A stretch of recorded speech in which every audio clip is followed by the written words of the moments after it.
کڑا میں تیل گرم کیا، کہنے لگے تجھے اس میں جلایا جائے گا۔ حضرت عبداللہ بن حذافہ رضی اللہ تعالیٰ عنہ جب جلنے کے قریب ہوئے تو رونے لگے۔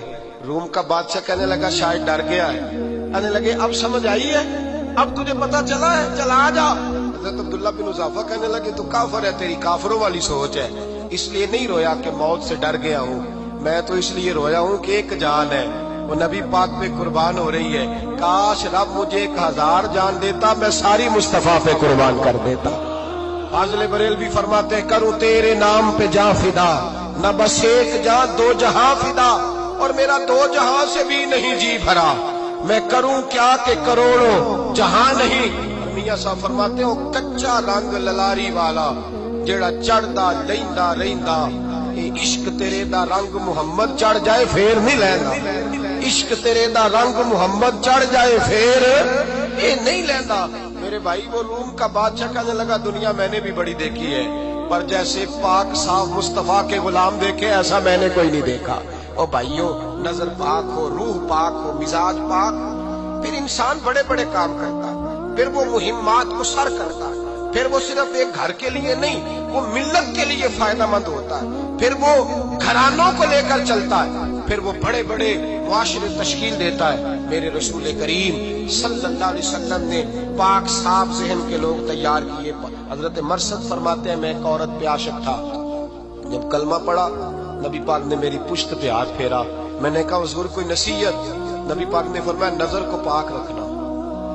آپ فرماتے ہیں عورتیں میرے پیچھے بھاگا کرتی تھیں اور مجھے کہا کرتی تھی اب تو دیکھتا کیوں نہیں؟ تو میں نے کہا پتا مجھے بھی نہیں، مصطفیٰ کی ایک نظر ہوئی ہے رب نے سارے محل کو چہل دور فرما دیے، سارا کچھ ہی بدل دیا۔ ملت کے جوانوں یاد رکھو اس بات کو، یہ پاکیزگی، یہ نظر، یہ پاکیزگی، یہ مزاج، یہ انسان سے بڑے کام کرا لیتی ہے، اور اگر تیری نظر ناپاک رہتی ہے پھر تو کچھ نہیں کر سکتا، پھر تیری زندگی ایک ایسے قید خانے میں قید ہو گئی ہے جو تجھے 2 قدم بھی نہیں چلنے دے گی۔ سب سے پہلے مزاج، اس طرح کے مزید بیانات سننے کے لیے ہمارا یوٹیوب چینل رضوی میں کھانا لائن ویڈیو سبسکرائب کریں اور بیل آئیکن پریس کریں۔ دوسرا درس یہ ہے میرے بھائی، ظلم اور زیادتی سے بچیں، پاک صاف رہ کے وقت شروع کریں، اور کسی جگہ بھی کوئی زیادتی، کوئی ظلم، میرے نبی کریم صلی اللہ علیہ وسلم کے مزاج کو اگر آپ دیکھیں گے نا، ہمارے معاشرے میں آج سب سے زیادہ زیادتی پتہ کون سی ہوتی ہے؟ لوگ عزتیں پامال کرتے ہیں، بدگمانیاں کرتے ہیں۔ ابو جہل یہ کام کرتا تھا کہ وہ نبی پاک صلی اللہ علیہ وسلم پر، صحابہ پر معاذ اللہ شخصی اعتراضات کرتا تھا، شخصی۔ عزیزو، جب آدمی کا کسی سے اختلاف ہوتا ہے نا، یا کسی کو پسند نہیں کرتا یا کسی کو ریجیکٹ کرنا چاہتا ہے تو شخصی اعتراضات کرتا ہے، نیچے اترتا ہے، کمزور بات کرتا ہے، چھوٹی بات کرتا ہے۔ اور ہمارے زمانے میں تو یہ کام حسد کی وجہ سے ہوتا ہے، بڑے بڑے جماعتیں ٹوٹ جاتی ہیں، ملتوں کا شرازہ بکھر جاتا ہے، لیکن لوگ اپنی اس حرکت سے باز نہیں آتے، ساری زندگی ذاتی اور نجی اعتراضات کرتے رہے۔ ابو جہل کے اندر ہزاروں عیب پائے جاتے تھے، شرابی بھی تھا، بدکار بھی تھا، بے حیا بھی تھا، ظالم بھی تھا۔ میرے نبی پاک صلی اللہ علیہ وسلم نے اسے دین کا پیغام دیا ہے، لیکن تاریخ کی کسی کتاب میں آپ کو یہ نہیں ملے گا کہ حضور نے کبھی اس کی شخصیت پر اعتراض کیا ہو۔ یہ فرمایا ہے کہ بڑا فرعون ہے اس امت کا، لیکن نیچے اتر کر کبھی اس کی ذاتی اور شخصی زندگی پر کوئی زیادتی صحابہ کی طرف سے اور نبی پاک کی طرف سے، بہت بڑی بات سمجھا رہا ہوں اگر آپ کی سمجھ میں آئے تو، ہم ذاتیات پر اترتے ہیں، ذات پر اتر کر زیادتی کرتے ہیں، ذات پر۔ ہمارا اب ظلم نجی سطح سے شروع ہو رہا ہے اور پوری ملت کو لپیٹ میں لے رہا ہے، پوری ملت، چھوٹی چھوٹی زیادتیاں ہیں جو پورے معاشرے کو اپنی لپیٹ میں لیتی ہیں۔ میرے نبی کریم علیہ السلام نے جو دین ہمیں دیا ہے وہ خیر خواہی کا مذہب ہے، وہ بھلا کرنے کا مذہب ہے، وہ کام آنے کا مذہب ہے، وہ ظلم سے بچنے کا مذہب ہے۔ میرے نبی پاک نے فرمایا ظلم سے بچ جانا، قیامت کے اندھیروں میں جو بڑا اندھیرا ہوگا وہ ظلم ہوگا۔ اصلاح معاشرہ کانفرنس کا پہلا سبق میں نے عرض کیا کہ نظر کو، ذہن کو، سوچ کو پاک رکھیں، اور دوسرا زندگی میں کبھی زیادتی نہ کریں، کبھی بھی اپنے مخالف پر بھی کبھی شخصی، ذاتی اور نجی اعتراضات نہ کریں۔ یہ انسان کے اندر کا ظلم ہوتا ہے، ہمارے گھروں کے اندر سے ظلم جنم دینے لگا ہے۔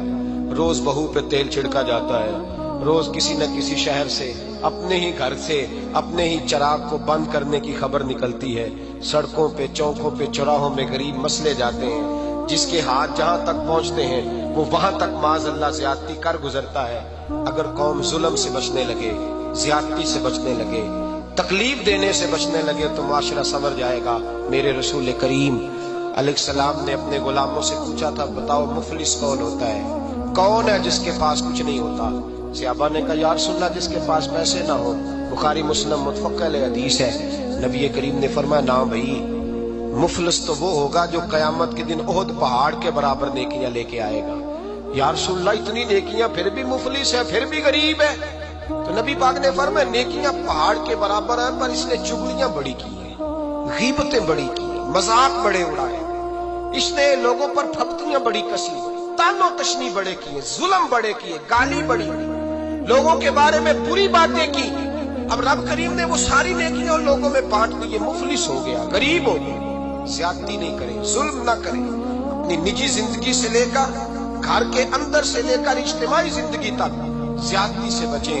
میرے نبی کریم علیہ السلام نے اپنے غلاموں کو یہ درس دیا ہے، دیکھنا کبھی زیادتی نہ ہونے پائے، دیکھنا کہیں ظلم نہ ہونے پائے، دیکھنا کسی شخص کو تمہارے قول فعل سے، تمہارے مزاج سے تکلیف نہ پہنچے۔ میرے بھائیوں، حضرت وہب ابن منبہ علیہ رحمہ فرماتے ہیں کہ بنی اسرائیل کے اندر ایک بادشاہ محل بنانے جا رہا تھا۔ محل آج بھی جس آدمی کی سوسائٹی کے اندر 2-4 کلے، 2-4 ایکڑ کسی غریب کے آ جائیں، وہ یا تو اسے دھمکاتا ہے یا بلیک میل کرتا ہے، کچھ نہ ہو سکے تو پھر قتل ہی کرا دیتا ہے معاذ اللہ۔ اور یہ خبریں عام ہمیں سننے، پڑھنے اور دیکھنے کو ملتی ہیں۔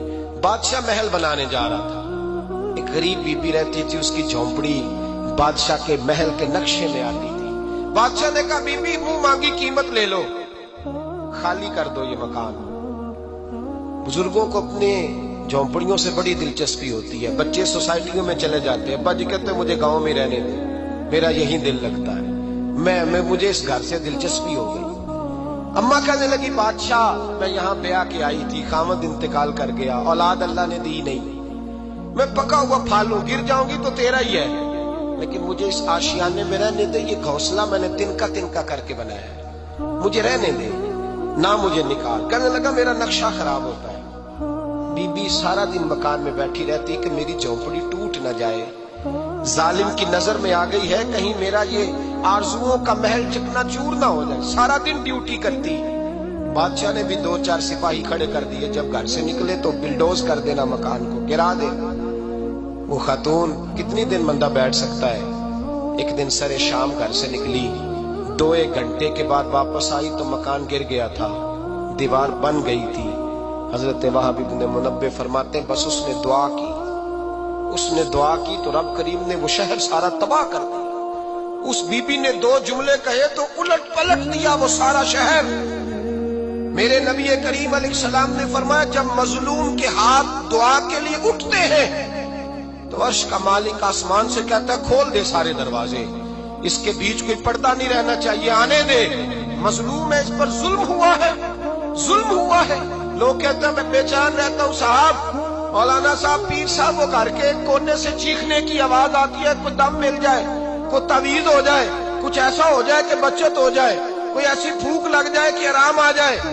تو میں کہتا ہوں بھائی اگر بڑے دم کرانے سے بھی فرق نہیں پڑا، اگر بڑے تعویذ لینے سے بھی چیخیں بند نہیں ہوئی تو ذرا ٹٹول کے دیکھ لو، کہیں کسی یتیم کی آہیں ہی نہ دفن ہو وہاں، کہیں کسی غریب کا گوشت تو نہیں دبا لیا، کہیں کسی کو لوٹ کے تو دیوار نہیں بنا لی، کہیں کسی کا مکان پہ قبضہ کر کے تو نہیں بنایا۔ اگر لوٹ اور حرام کا مال ہو تو پھر چیخیں بند نہیں ہوتی، پھر سکون سے سویا نہیں جاتا، پھر وہاں آرام کی نیند نہیں آتی۔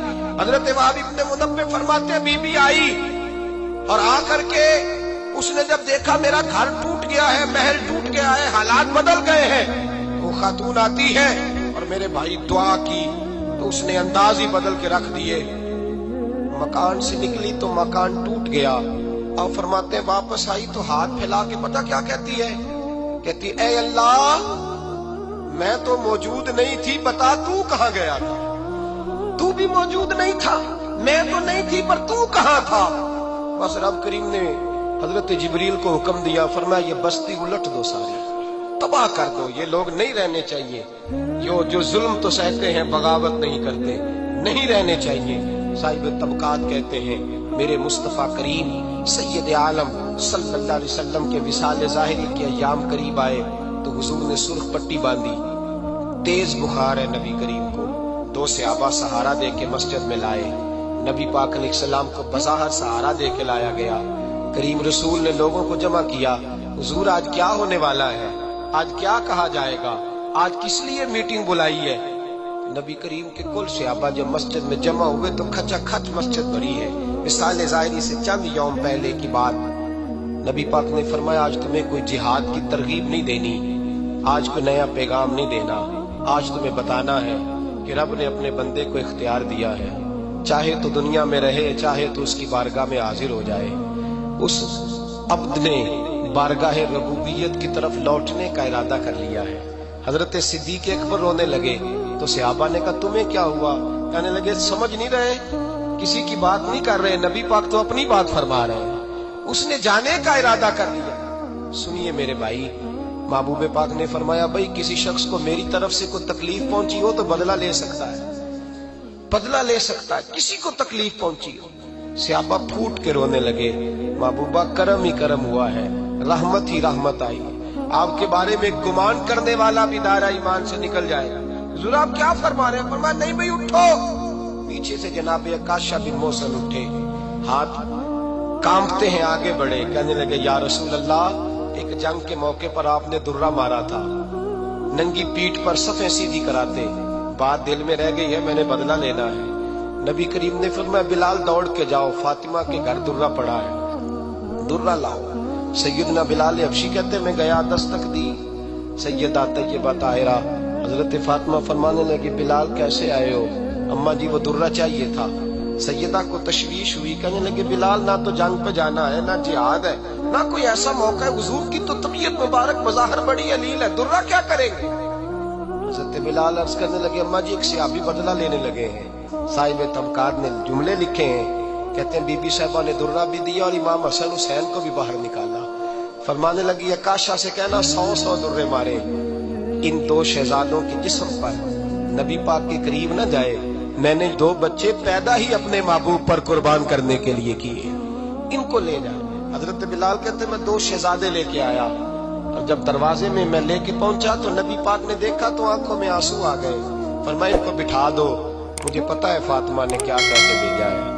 حضرت سیدنا بلال فرماتے درہ میں نے جناب عکاشہ کو دیا۔ حضرت عکاشہ درہ لے کے آگے جو بڑھے تو حضرت ابو بکر صدیق نے ان کے پیروں پہ ہاتھ رکھا، فرمایا عکاشہ میری طرف آ جا، مجھے مار درے، نبی پاک کے قریب نہ جا۔ مصطفیٰ کریم نے فرمایا ابو بکر تو ہٹ جا، اسے آنے دے۔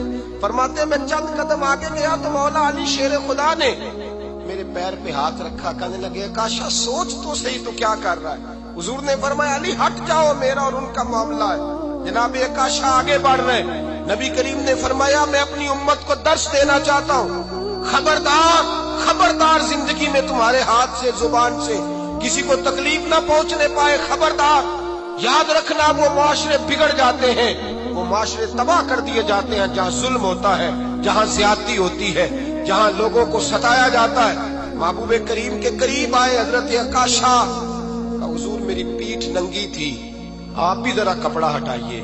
نبی کریم نے پیٹھ سے کپڑا ہٹایا، جناب عکاشہ نے درہ جو اٹھایا تو صحابہ کی چیخیں نکلی۔ حضرت عکاشہ نے درہ دور پھینکا، حضور کے بطن اطہر سے لپٹ گئے، چومنے لگے، کہنے لگے حضور وہ تو صفیں سیدھی کراتے لگ گیا تھا، آپ نے کہاں مارا تھا؟ یا رسول اللہ میں تو بہانہ بنا رہا تھا کہ جاتی دفعہ مجھے وجود چومنے کا موقع نصیب ہو جائے، مجھے یہ موقع نصیب ہو جائے۔ میرے حبیب نے فرمایا جس نے جنتی دیکھنا ہو میرے عکاشہ کی زیارت کر لے۔ بھائی ظلم کا دروازہ کھلا ہوا ہے اور لوگ بھول جاتے ہیں زیادتی کرتے ہوئے، وہ بہو سے ہی کیوں نہ کریں، وہ اپنے گھر کے بھول جاتے ہیں کہ شاید پوچھنے والا کوئی نہیں، شاید میزان نہیں لگے گا۔ ایران کے بادشاہ نے اپنے بیٹے کو پڑھانے کے لیے ایک استاد صاحب کا بندوبست کیا۔ استاد صاحب کو کہا کہ میرے بچے کو دین پڑھائیے، میں چاہتا ہوں کل اس نے عنان حکومت کو سنبھالنا ہے تو یہ دین سے آگاہ ہو جائے، اس کو کچھ سکھائیے، پڑھائیے۔